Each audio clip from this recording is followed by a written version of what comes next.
welcome to Adulting with Most. Hi, my name is Emily. I'm a young adult and I'm a very friendly person who loves animals. I was born with a rare genetic disorder called Prader-Willi syndrome. It's a disorder that makes you overeat because you never feel full. I'm on a strict calorie count diet to manage it, but there is no cure for it yet. I'm in the Most program. They are helping to build up my resume by offer work experiences to gain meaningful employment and not just a job. I'm also engaged to my fiance John. He's so cute, and we have a lot in common. I want to share my life and the life of others with disabilities and the challenges we face every day. I want the world to be accepting and understanding for people, yes, people like us. Today, my guest is Mr. Wayne. Mr. Wayne has been with me for a few months now, helping me with everything that the Most program has to offer, including the podcast. How are you doing today, Mr. Wayne? I'm doing all right. How you doing today? I'm doing good. Good. Pretty cool that we are finally doing our episode now Yeah. I'm together. glad. I'm glad we finally got some time to Yes, kind of do our me episode that we've too. been thinking about doing for a while. Yes, me too. As always, if there's anything you do not wish to share, you are more than welcome not to. This is a pressure-free zone. Say what you would like to share that you are comfortable with sharing. I know you had other jobs in the past. What were those jobs? So yeah, I've had a lot of different jobs in the past. So I've worked as a waiter for this Italian pizzeria place. Oh, Um, cool. that was my first like really actually good job. I've done some other things with like music and music teaching and all that. Oh, cool. Neat. What else? Uh, I worked at Dunkin' Donuts for a few years. Oh, wow. Yeah, that was all right. You After said that that, you I also worked at a car place? yeah, that was one of my recent ones. I was a car salesman for a little bit. Kind of realized that I wasn't too good at it, so I Ah, decided, all right, well, I kind of need a change. So I went from that to Amazon, oh, where wow. I was delivering packages, and then I got injured and just kind of left that job for a bit. Oh, how did you get Um, injured? I I was coming off of somebody's porch and I Ooh, twisted my ankle ooh, and yeesh. I was out for like almost a month. I actually ended up leaving that job and I started working for the Alamo Draft House here in Ashburn. Oh, cool. hmm And I worked there until COVID hit and we had to close down. I just kind of did the unemployment thing for a bit while we were all waiting for COVID to stop and Right. came to the point where I was like, all right, well, I need a better job and all that, which also leads me to another past job I had before, which was I was actually like in a group home setting taking care of Oh, people with wow. disabilities. Cool. So like I had to medication and all that. Uh-huh. Now this was like years ago. Um, and I did it for a couple years too. But yeah, I was Wow. just kind of helping them live their lives and all that. Now the only downside to that is I was in houses that were known for people having really bad behaviors, Mm-hmm. so it wouldn't be very pleasant. We'll just leave it at that. Doesn't sound all that pleasant. No, it wasn't for a bit, so I ended up having to leave that job for other reasons that I won't get into. Gotcha. But because I had that experience, I a part of me kind of missed that. So I was trying to look for a job and I went and found the Most program online. I found Gotcha. JFGH. I Cool. applied, talked to Corey, talked to Marcy, talked to some of the HR people, and here I am. Cool. What kinds of things did you have to do at your other jobs that you had other than So most? like I said, some of them were, pretty straightforward. So like Dunkin' Donuts, that's basically fast food. So I mainly Mm-hmm. worked in like their grill area. So you know how they have, like breakfast foods and all that. Yeah, yeah. So I was mainly in there like in the mornings, but we were one of those Dunkin' Donuts that was also Baskin Robbins. Ah, So I got gotcha, to, do some ice cream stuff while I was there later on in the day or worked at night.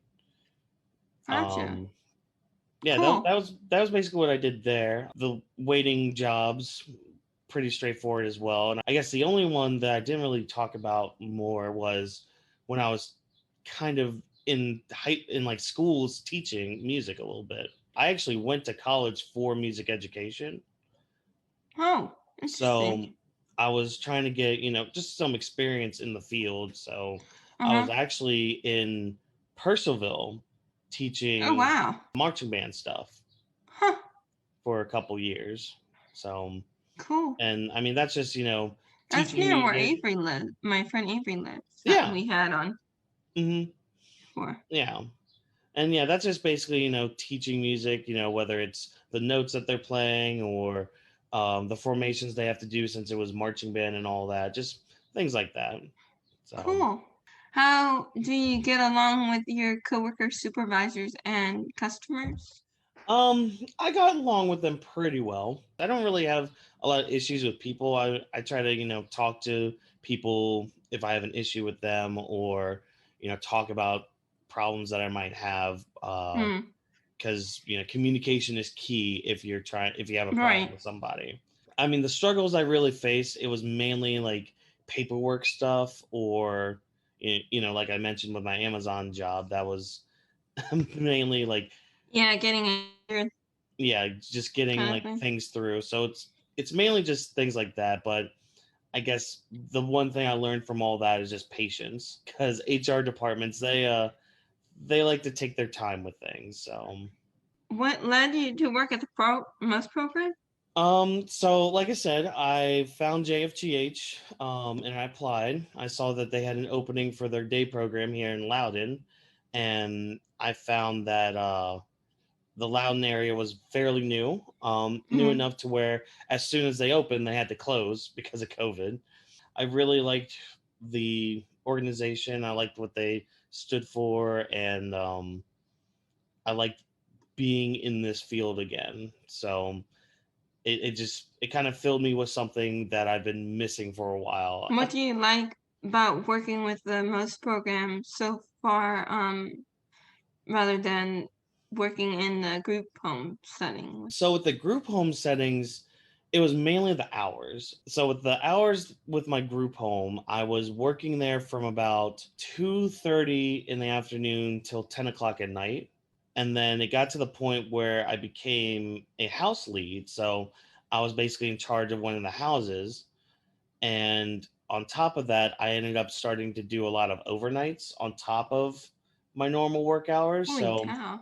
yeah, I there was one week Jeez. where I had about 100 hours Holy of. smokes. That's a lot Mhm, of hours. Holy yeah. cow. Now that Wow. paycheck was pretty good, but it did kind of start wearing on my body a Sheesh. little bit. That's one thing I like about the most program and working with a day program is Yeah. we are, we're because the other thing too with the group home is I would have to work some of the weekends too.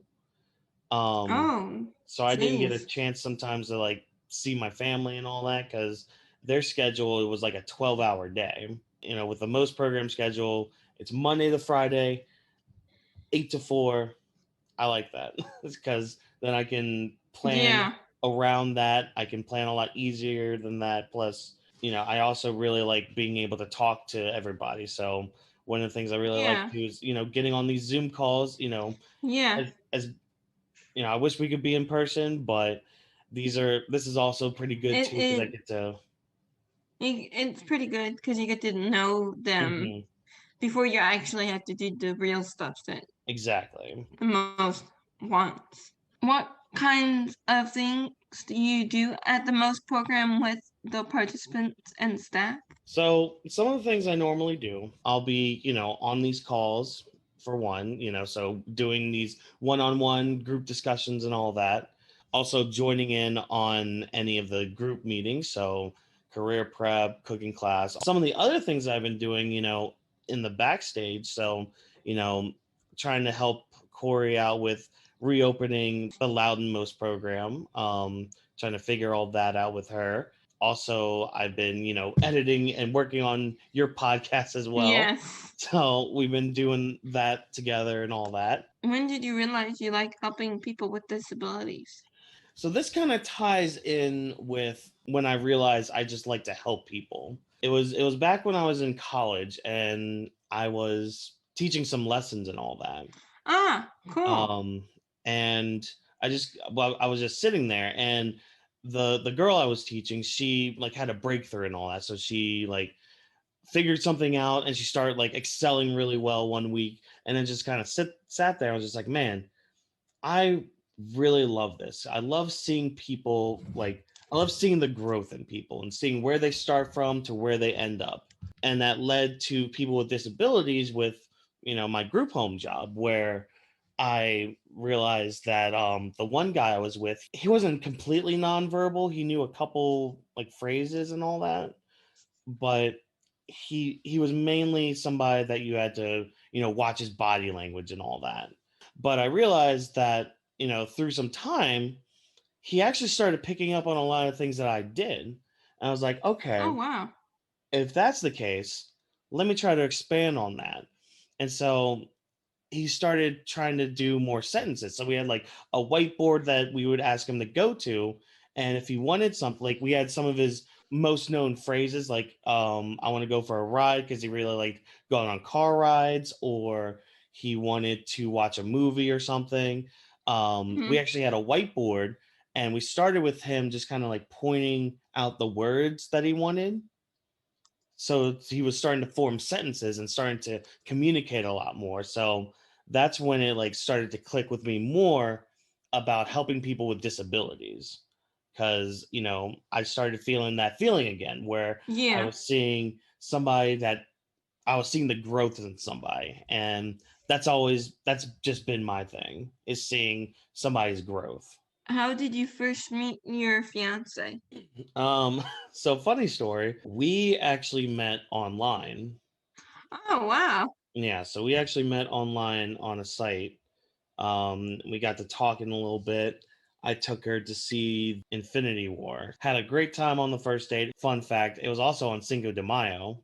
Oh, cool. So we didn't even realize that until we got to the Mexican restaurant we were going to eat at. And Uh-huh. we were sitting there and we're just like, huh, there's a lot of people in here for just a random day like this. And there were like decorations up, and we realized, oh, it's Cinco de Mayo. Okay. And there was a Caps game playing, Oh, cool. and yeah, it was nice. So that's when I Nice. first met her.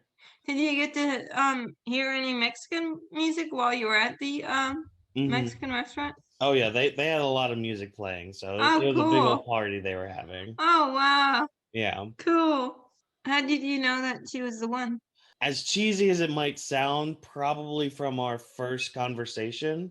And I actually told her this like shortly afterwards. It seemed like I had known her all my life. Oh, wow. Yeah, so it was weird because I had just met her and I had never seen her before. Yet it felt like I've known her for all my life. And Wow. told her that, and of course she cried because. How did you propose? So this happened about, gosh, almost 2 years ago. We were in DC, and we were going to see a show. Our favorite YouTubers were having a live show and all that. Oh, So cool. we were gonna go see them. Which YouTuber? Game Grumps. We actually got to meet one of them at the end. Oh, cool. Now we had to wait a while because they're obviously very busy at the end of a show, and it was all part of my plan. Because what I wanted to do is I wanted one of them to come out. So he came out, and he talked to us and all that, and I was just like, I love you guys.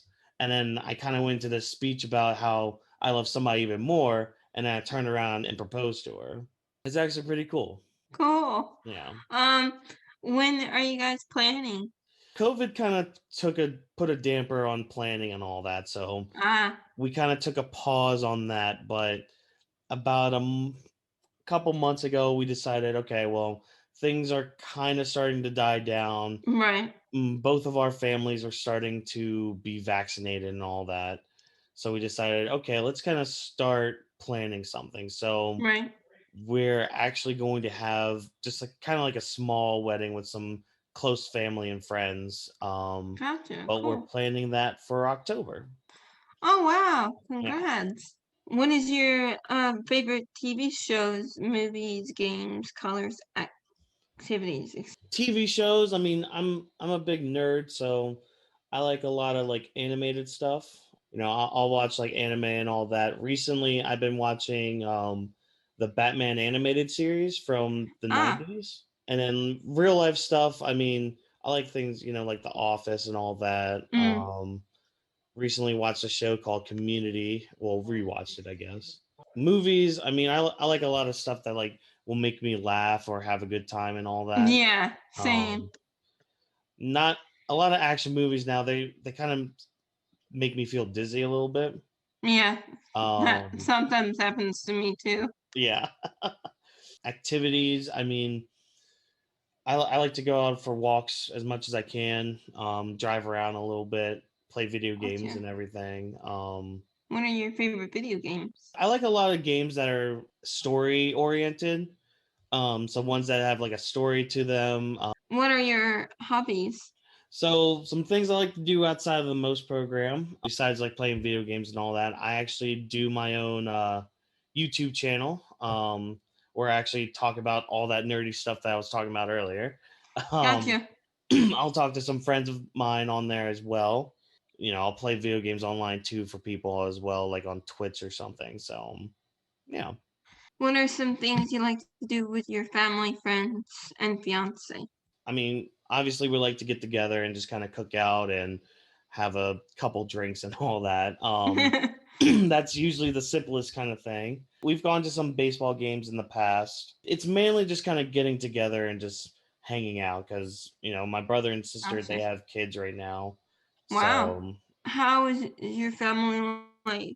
Um, other than that. It's pretty good. Like I said, I'm the baby of the family, so I have an older brother and older sister, and they have their own families. Brother has two daughters, and my Oh sister wow. has a son and a daughter. Um, Nice. so I'm a happy uncle right now. Any advice you can give to others? Life isn't going to be set right away. It's going to take some time. I've been through a lot of jobs and a lot of stuff in my life, and I'm finally at a point now where things are finally starting to kind of settle in and be how I want them to be. Don't be in a rush to get to where you want to be. Mm, It'll get there when it's meant to be. right.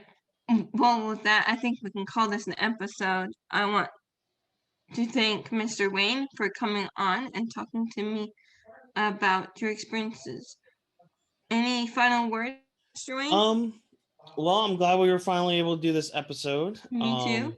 I know, we're going to be going back in person soon. So, Yeah, I won't be seeing you as often as this. yeah. So I'm glad we were able to kind of get together and do this. Me too. Yeah. It's been nice getting to know you. Yeah. You too. If you have any questions, be sure to email us at adultingwithmost@gmail.com.